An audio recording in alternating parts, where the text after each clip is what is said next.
So welcome everybody to this session today, and thank you so much for joining us. And today we are going to be discussing facilitating synchronous sessions for particularly with a focus on undergraduates. So there is another session on this as well, which we'll tell you about a little later on. But just to introduce myself, I'm Kath and I'm working with SILT as a consultant at the moment. And I'd also like Daniela to introduce herself as well. Over to you, Daniela. Hi, my name is Daniela Gashago. I have just very recently joined UCT in May at SILT. I'm in the academic staff development team, but I've been in this work for many, many years. I used to work for CPT for more than 10 years. Very happy to be here, and this is my first webinar, so quite exciting for UCT. Thanks, Daniela. And yes, welcome. Welcome on board. And this is your first webinar. So that's great. Just to note that we do have our cameras on at the moment. We don't require you as participants to have your cameras on. And if you are happy with that, once we've done these introductions, we will switch the cameras off, because I do know that we have people joining us from different devices and different levels of bandwidth availability. So it will actually optimize that. And especially we're going to be jumping between a lot of different applications. So if everybody is comfortable with that, once we've done the introductions, we'll switch the cameras off for now.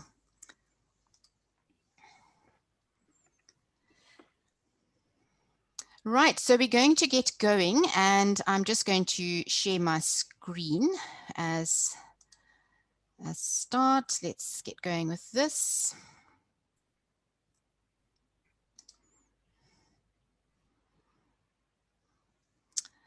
Right, so I'd just like to confirm that everybody can actually see the presentation.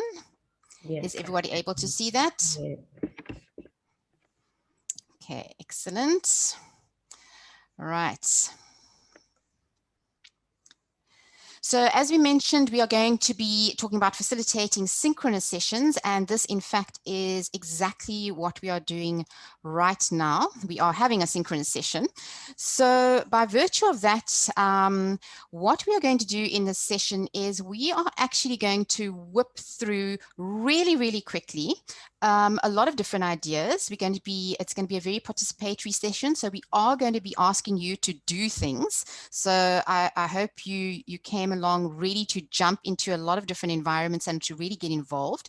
As we mentioned before, this is a part of two distinct webinars. So we have one which is particularly focused on undergraduates, which is this particular webinar, which we will repeat again on the 28th.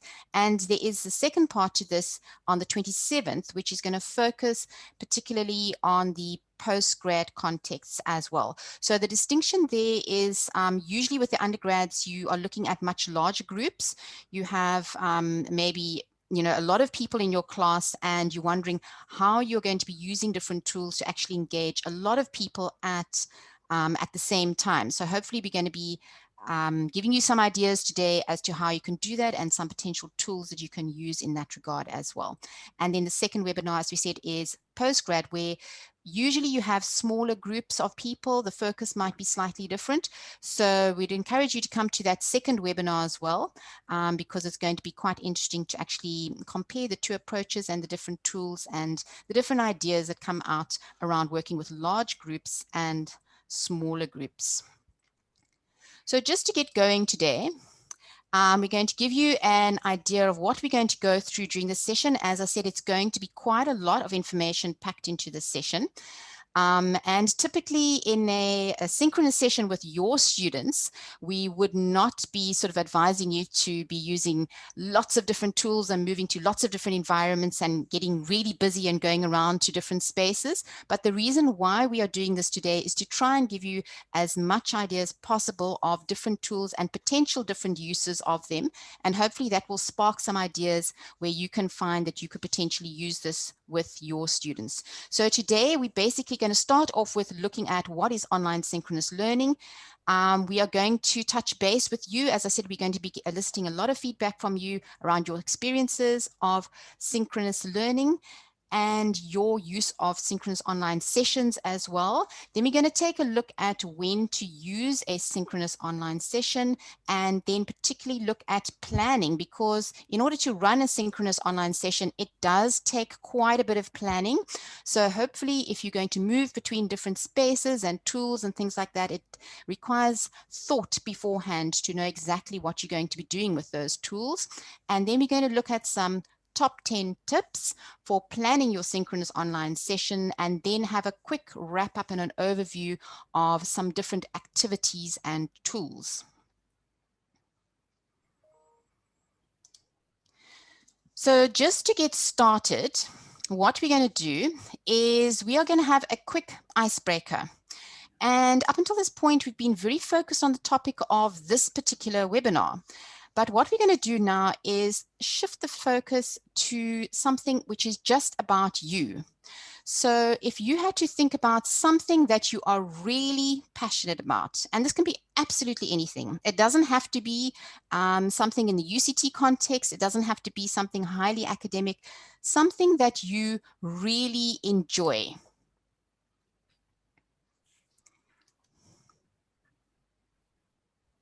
If you can enter that into the text chat, and let's see what people are coming up with. Just something that really puts you in a happy space. Right, we have dancing, walking in nature, excellent. Even actually walking in nature in the rain can be amazing as well. Canoeing, fantastic. Music, yes, music, the universal language, amazing. Hiking on the mountain, excellent. Spending time with family, yes, amazing. To be able to spend time with family and just feel close to them. Personalized sharing, amazing, excellent. So we've got quite a lot of people that actually enjoy nature things here, walking, canoeing, hiking, and then we have the music and dancing aspect, singing. Wow, I think we could virtually start a band here. Maybe it can be a band while we're hiking up the mountain. Right, so we've got quite a few different items coming through here, and of course, very important, self-care as well. Absolutely. Sometimes we do forget to prioritize ourselves, so that's a very important aspect as well. Self-care.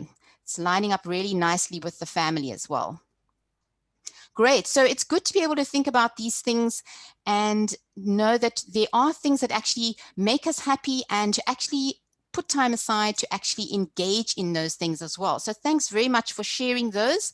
And you'll probably find that some of the things that your colleagues have shared here are actually some of the things that you enjoy as well.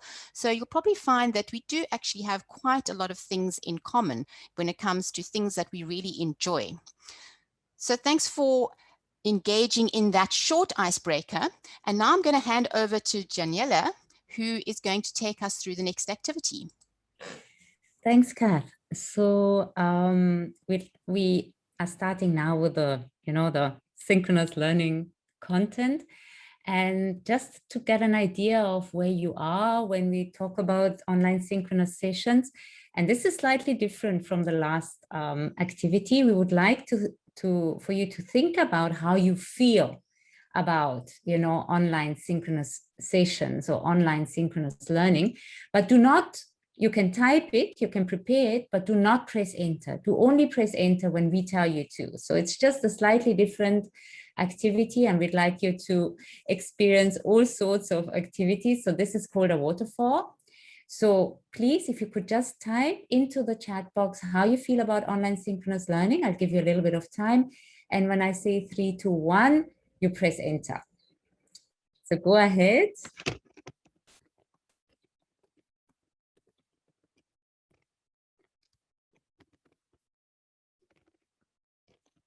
I'm going to count you down.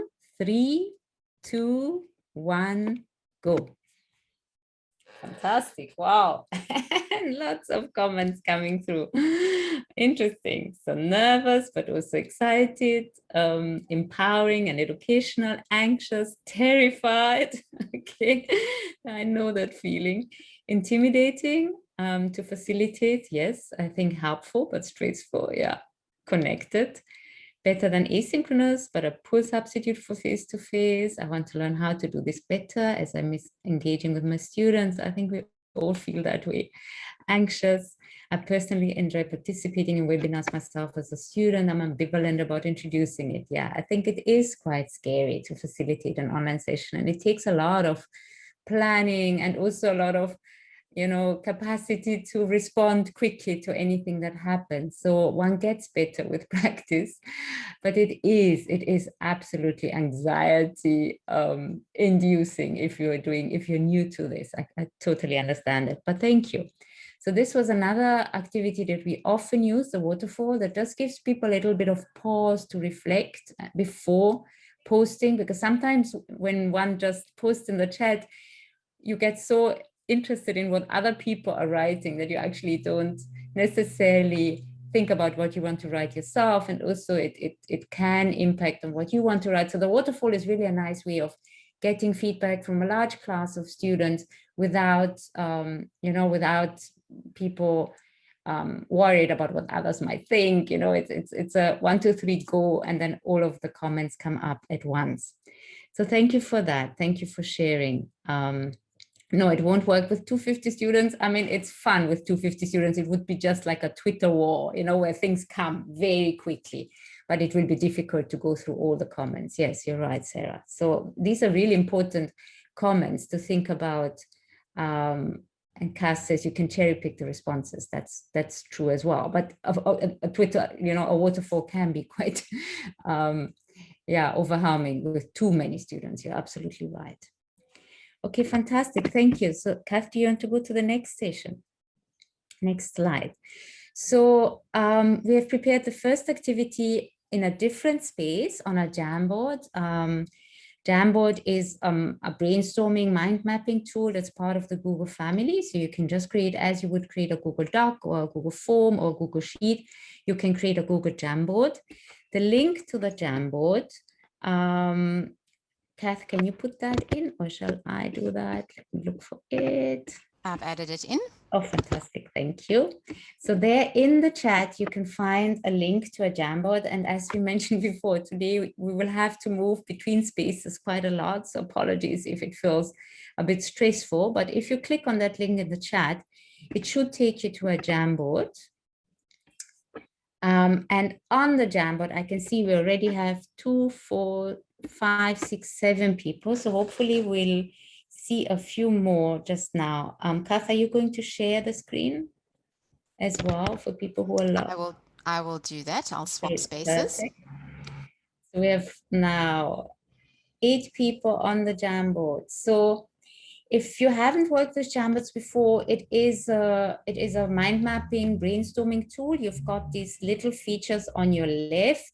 The 4th from the top is a sticky note. So if you click on it, it will open a sticky note. You can change the colors and you can just write your own definition or what your own understanding of online synchronous learning. So for me, it's mostly really Zoom and MS Teams, but it might mean different things for different people. So please go ahead. And usually it comes up in the left corner, so we can move the post-its around.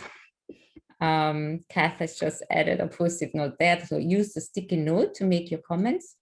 So, and you can post as much as often as you want.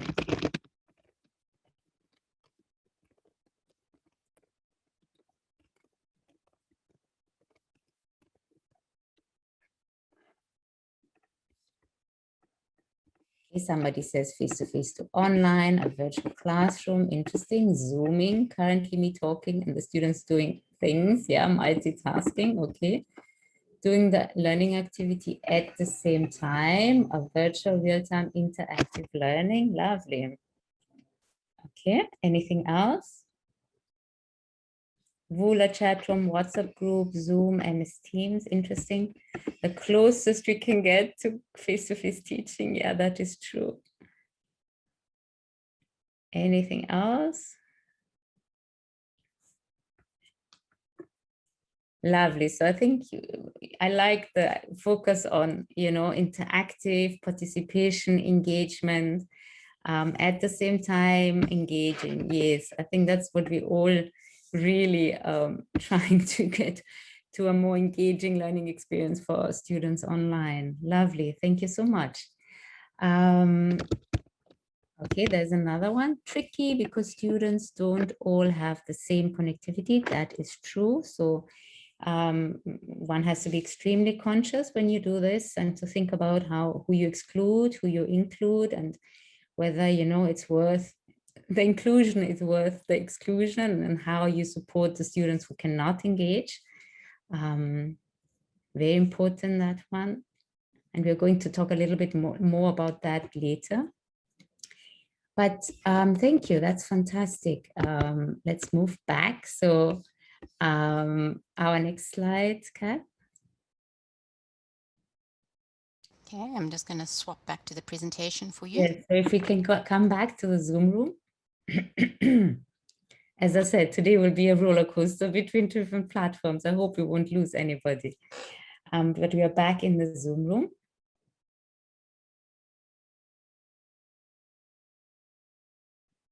And can you go back to the presentation, Kat? Yep, I'm just swapping back to it quickly. Lovely.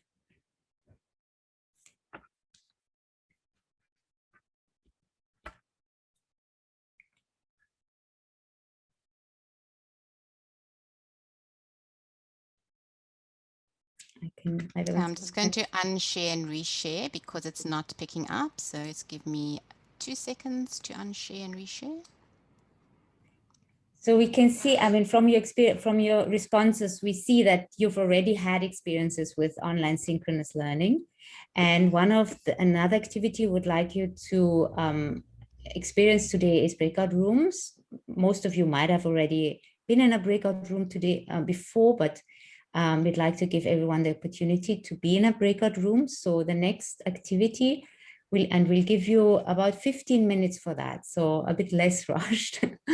But part of that will be reporting back. So that's the previous slide, Kat. Oh, sorry, yeah, no, this is just a wrap up what we have. I think you have done all of, I mean, you have mentioned it's all types of learning in which students and lecturers are in the same place at the same time, and the place can be face-to-face or can be online, can be on Zoom, on MS Teams, on an instant messaging platform, for example. It is the opportunity for real-time engagement and interaction. Could be anything from individual learning to smaller groups or a whole class, different variety of activities, interactions, and can be preceded or followed. And we'll talk about this a little bit later as well, how to best plan such or integrate such a synchronous activity in your asynchronous learning. Do you want to move to the next slide? Thank you. So before we go into breakout rooms, Cass is going to take you to a voting functionality. It's called Multimeter. Thanks, Daniela. Right, so we are going to take a look at Mentimeter quickly. So this is a tool that there is a free component, so you can use it in a free capacity. There are some minor limitations, but it'll probably work perfectly well for what you need it to do. And I'm going to post the link into the chat area now. If everybody could just jump onto that Mentimeter quickly, and you should see some sliders. And we would like to know, how often do you use in your synchronous online sessions when you are delivering course content or collaborating or engaging in chat sessions or even maybe conducting tutorials? We just took these 4 facets to focus on at the moment. And if you could just use those sliders, you should be able to slide them up like this, and you can see there are some intermediate steps here. So you can go from all the way from never all the way up to always, and there are 4 elements to slide. And once you've done all 4, you can just hit the submit button. And you should get a confirmation that you have submitted.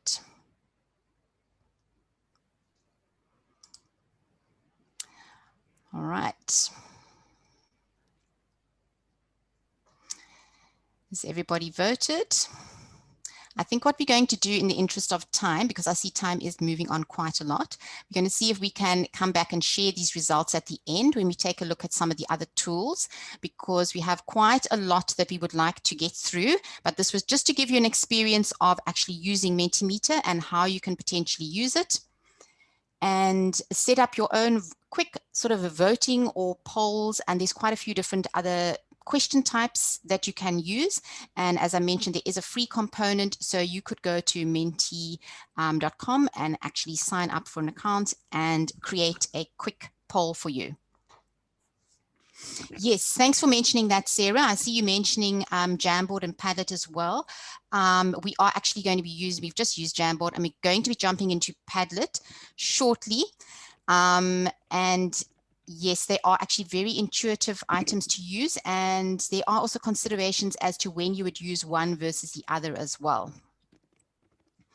Thanks for mentioning that, Sarah. Right, so what we're going to do now, as Daniela mentioned, we are actually going to go into breakout rooms to have a little bit of a discussion.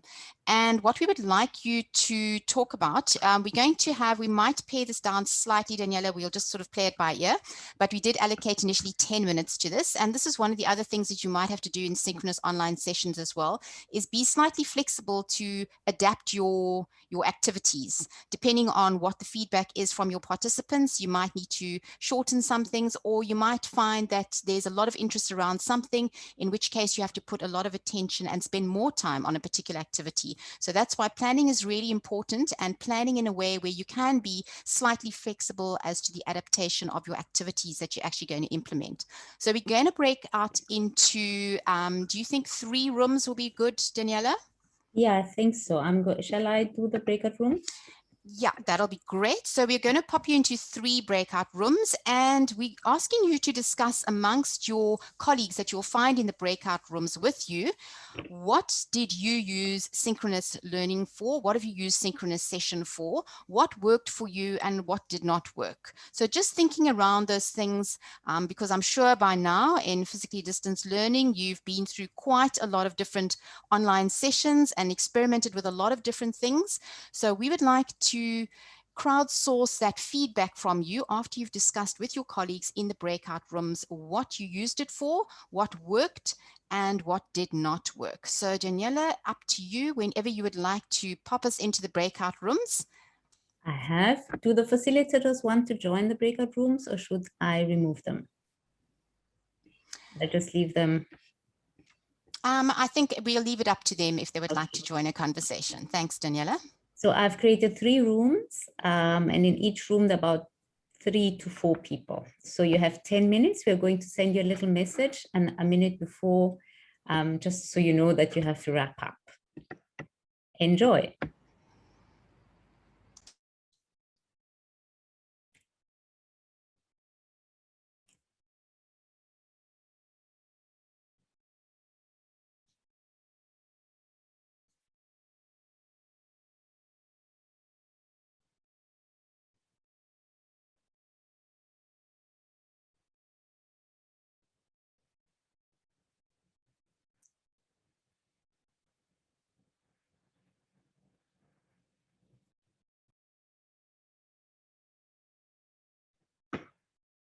So Kath, will we give them till 39 past? Yeah, I think we can do that. Thanks, And then they share, and then we do. Yeah, Michelle, and I definitely think, yes, your first approach of taking a big group and subdividing it into smaller groups so you can get that more cohesive feel of actually having a synchronous session where you can actually touch base with each person. That is a very good strategy to employ. But as you say, you would then be repeating. So an item here that you might want to employ is if you do have either tutors or maybe some students that are able to assist you and sort of run subgroups, that might be a way of distributing the workload and still having those smaller sessions where you can actually touch base with people. So it's got to be, it's something that's going to have to work with the purpose of the activity that you're going to be working with, and also the tools as well. So you might sort of run the first session where you have your kind of assistants or tutors or champions, whatever you want to call them, in your first session, and then they use that as a training session, and they then run the sub sessions for you. So just thinking of different strategies, how you can make it work in your particular context. Thanks, Michelle. That's it. Thanks. Great. Thanks for that feedback and for the additional sticky notes that have been added onto the screen at the moment. So I am quite conscious that we have packed a lot into this session, so we're going to move very swiftly on to the next thing. And we have actually touched on some of these things already, is the use of synchronous online learning, and what are we going to use for different aspects. Right, so here you can see, and we've mentioned some of these things, is creating a sense of community. So you might be using your synchronous session to really touch base with people and have that human connection. Something Michelle has just mentioned now, having a small enough group where you can actually get to speak to each person is very important. So that's something you might want to use it for. And for that, you could use things like Padlet or Zoom breakout rooms, where you're in smaller areas where you would seed the conversation with a prompt question, or even some online games or activities. Another aspect you might use synchronous activities for is what we used it for now in some of the Jamboard activities, is collaborative group work. And you could again use Padlet or Jamboard for that, or even Google Docs or Zoom breakout rooms if you wanted people to verbally collaborate with each other.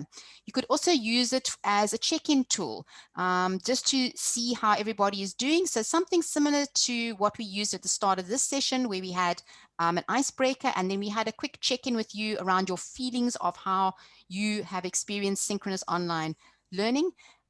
So you might want to use it for that, and you can use Multimeter, which we've used in this session. You can even use WooClap as well. That is a tool that we are piloting at UCT at the moment. Or you could use literally just the text chat in Zoom, as we did for the icebreaker and the check-in at the start of this session. You can also use it for tutorials and other opportunities to ask questions and for students to check in with each other. And another way you could also use synchronous sessions would be exam prep or assessments, having live presentations, having orals, or even peer feedback. So all of those things can be done in synchronous sessions, but it does take a bit of prep and thought as to how you're going to run this, and also the tool, the best tool that is actually going to support your activity. So at this point, I'm going to hand back to Daniela to tell us how we should plan for a successful synchronous online session. Thank you so much, Kath. So yes, this is from a presentation I listened to last week. It was a symposium called Active Online and Blended Learning.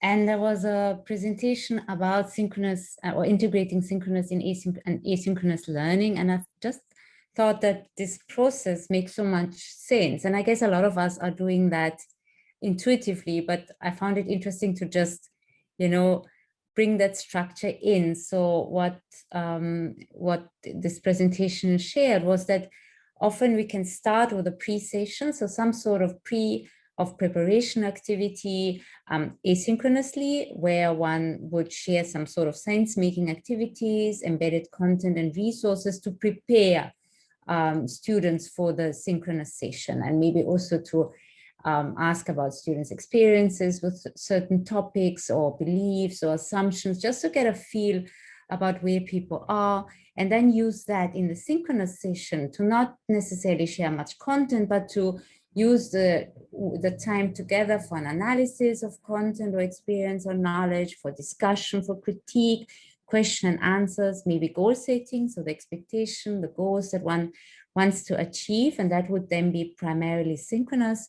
And then really importantly, consolidate the synchronous session with some sort of post-session consolidation activities, evaluation, reflection. Again, that can be primarily asynchronous, and would then prepare or lead to the next pre-session for that would then lead to the next synchronous session. So it's this cycle of asynchronous and synchronous learning that all leads into each other.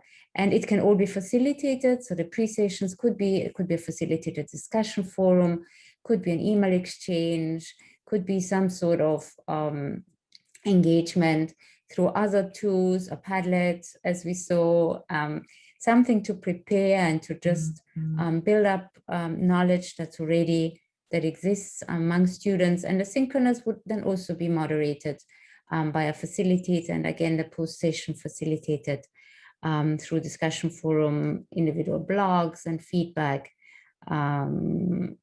evaluation surveys, and as such. So that's a nice cycle to think of how to integrate synchronous and asynchronous learning, for example. But it's just one example that we found quite interesting to think about. I can see there's lots going on in the chat. The Padlet ideas, it keeps them on familiar tools. Yes. Janet is responding. Compulsory activities as part of the live session post, Padlet post, which would allow you to monitor engagement. Or you could add a process of calling on students to contribute in an ad hoc way, which would show up the absence. Yeah, it's really difficult to, I mean, it's a tension there, I guess. You don't want to show up, you know, you don't want to put students on the spot if they had to maybe just leave, but you could also just talk about at the beginning of the session some sort of rules of engagement, like to just put in be right back or something, because we know we might be called away, you know, there might be an emergency, people might have to leave for a few minutes, but just to have some sorts of rules or ideas in place. Yeah, exactly. I mean, Sarah, I think we all have seen how, you know, how stressed our students are and how online learning puts additional stress on them. So this idea of compassion and care and thinking about our students' well-being is important. And if students' feedback is that they don't want to be called out in class, I guess that's something we need to consider. So it's that conversation, the constant exchange, the checking in how students are, what feels okay for them, is really important. But it is awkward to talk to a class where there's little engagement. So to find ways of engaging that are least stressful for your students, I guess, is a really important negotiation process, I guess, with your students. And it's really also dependent on how many students you have, what the participation rate is. Some classes are really chatty and some are very quiet, but there are ways of getting them engaged. And it's, I guess, also a way of feeling your class out to see what works for them. Cool, thank you. Shall we move to the next slide? So as one of our last activities, and I'm very aware it's already, you know, nearly 11 o'clock. We'd just like to use a Padlet now. I mean, you have already, you know, spoken about Padlet quite a bit as a tool to use. The link is in the chat, and maybe we can just take 2-3 minutes and brainstorm from your own experience, you know, what worked for you in synchronous learning situation and what did not work at all. If you haven't used the Padlet before, I will just open it right now. You will see the big plus sign here, and you can just click on it and type, for example, what worked for me. I mean, you could just say establishing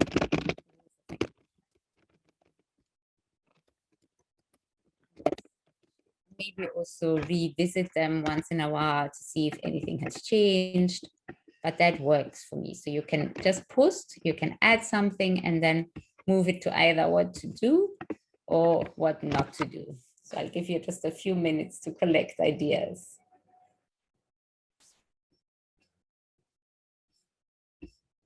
Somebody says establishing rules of flexibility. Yeah.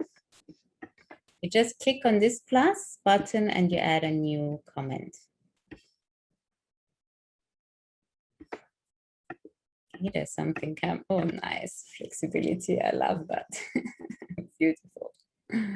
Padlet is nice because you can attach pictures and videos and audio recordings. So it's a really nice way of, for example, creating introductions or brainstorming, sharing work that people have done, like using it as an e-portfolio. We have done that a lot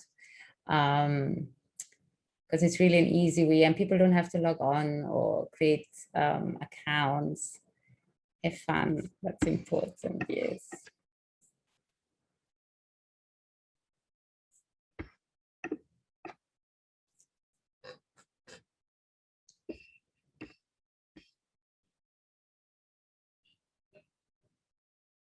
Let's see what else comes up. Connect and care, yeah, I really like that.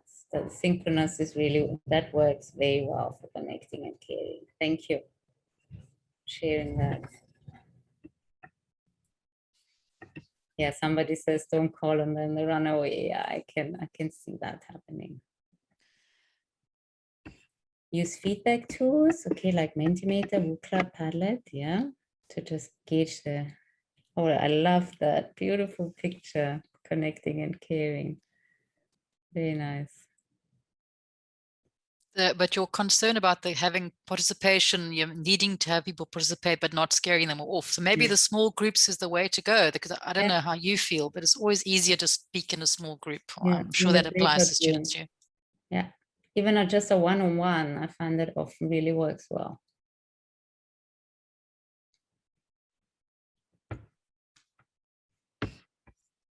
Yeah, thank you. Cass, should we move back to the slides, last 5 minutes? Yeah, I think we can, sprint for the finish line.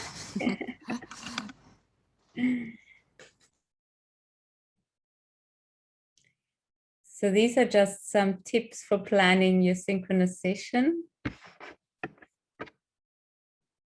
And I think we have covered some of that already, the prepare the session activities in advance.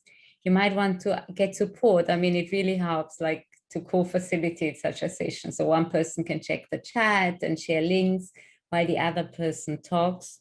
I mean, we are quite lucky. Currently, we have, I think, 4 facilitators in the room. I know that is pure luxury.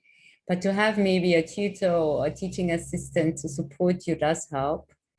Telling students what to expect, but also being flexible and, negotiating with students what would work for them, making it relevant, asking students to bring their questions, include new content, maybe insights, activities. So surprise the students a little bit so it doesn't become too repetitive or boring. The use of cameras, I know it's a very contentious issue, but to be very careful when to use cameras. And again, it's part of negotiation.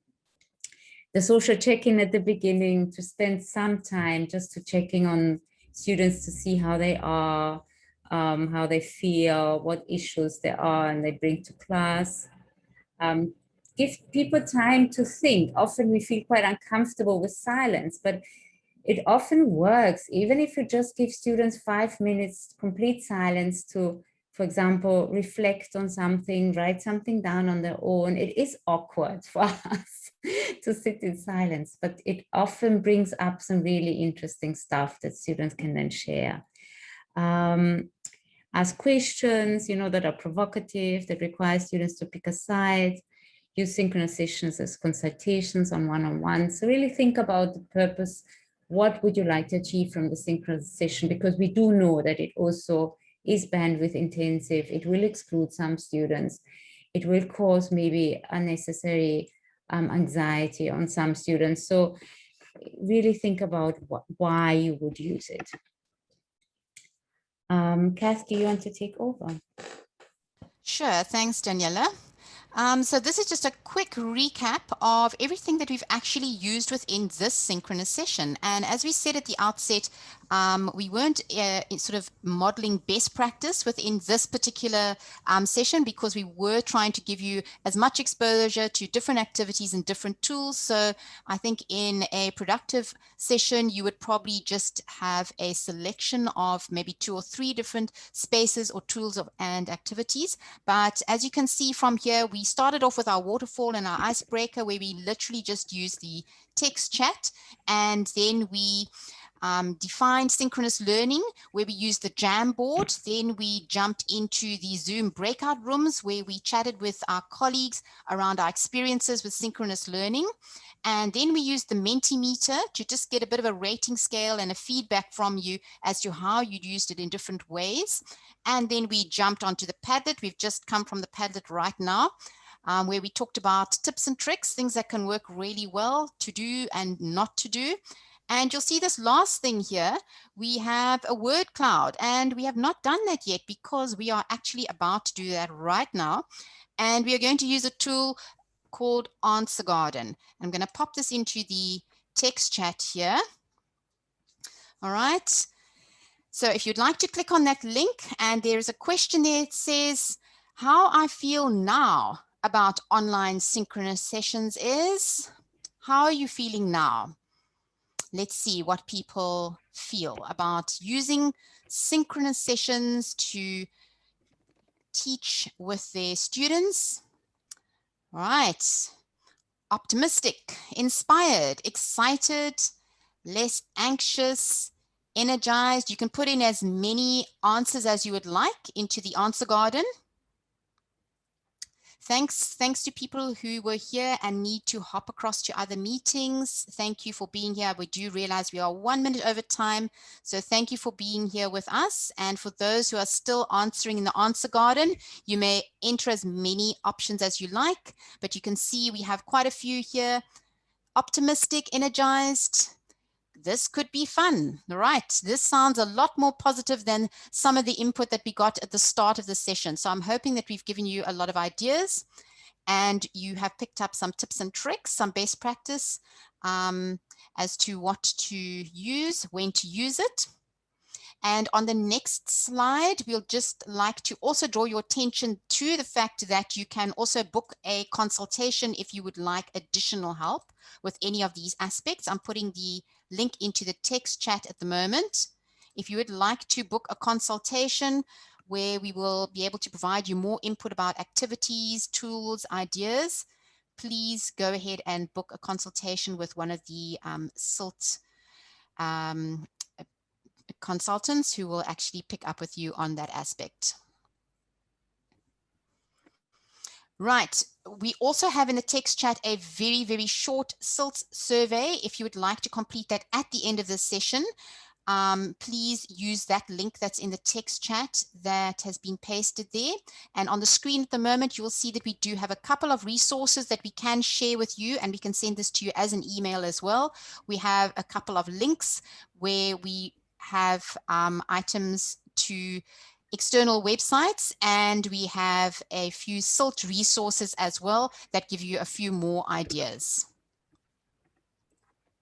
And I've also put the link to the slides themselves into the chat, so you have a link to all the Padlets and everything that we use today. And thanks, Daniela. Right, so we will distribute these links to you as well. And thank you very much for being here with us. I do realize we are 3 minutes over time now, but thank you for going through this whirlwind tour and experimenting with all those different tools and sharing your ideas. And this has been very productive. And thank you so much for your ideas in the text chat as well. Thank you. And Daniela, would you like to sign off? Yes, thank you. Thank you so much for all your engagement, participation, patience. I hope you enjoyed it. Thank you very much. Thanks a lot.